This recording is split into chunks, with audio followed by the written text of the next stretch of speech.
திருவோண திருநாளை மகிழ்ச்சியுடன் கொண்டாடும் மலையாள மொழி பேசும் மக்களுக்கு தமிழக முதலமைச்சர் ஜெயலலிதா வாழ்த்து தெரிவித்துள்ளார். அவர் வெளியிட்டிருக்கும் வாழ்த்துச் செய்தியில் ஆணவம் அகன்று பசி பிணி பகை நீங்கி மக்கள் சமத்துவத்துடனும் சகோதர உணர்வுடனும் ஒற்றுமையாக வாழ வாழ்த்துக்களை தெரிவித்திருக்கிறார். மக்களின் நல்வாழ்வு கருதி நல்லாட்சி நடத்திய மாவலி மன்னன் நினைவாக ஓணம் திருநாள் கொண்டாடும் மக்களுக்கு வாழ்த்து தெரிவிப்பதாக திமுக தலைவர் கருணாநிதி கூறியுள்ளார்.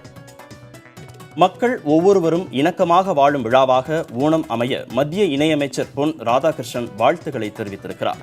காங்கிரஸ் சார்பில் வெளியிடப்பட்டுள்ள ஓணம் வாழ்த்துச் செய்தியில் மக்கள் ஒற்றுமையுடனும் மனிதநேய நற்பண்புகளோடு வளமோடு வாழ வாழ்த்து என கூறப்பட்டுள்ளது. வேற்றுமையில் ஒற்றுமை என்ற நம் இந்திய கலாச்சாரத்தை பாதுகாக்கும் வகையில் ஜாதி மத பேதம் கடந்த ஓணம் பண்டிகையை கொண்டாடும் மக்களுக்கு வாழ்த்து தெரிவிப்பதாக தமிழ் மாநில காங்கிரஸ் கட்சியின் தலைவர் ஜி.கே. வாசன் தெரிவித்திருக்கிறார். பிரிவினைகளுக்கு இடம் கொடுக்காமல் நாம் அனைவரும் இந்தியர் என்ற சிந்தனையுடன் வாழ ஓணம் போன்ற திருவிழாக்கள் உதவுவதாக இந்திய ஜனநாயக கட்சி நிறுவன தலைவர் பாரிவேந்தர் தெரிவித்துள்ளார்.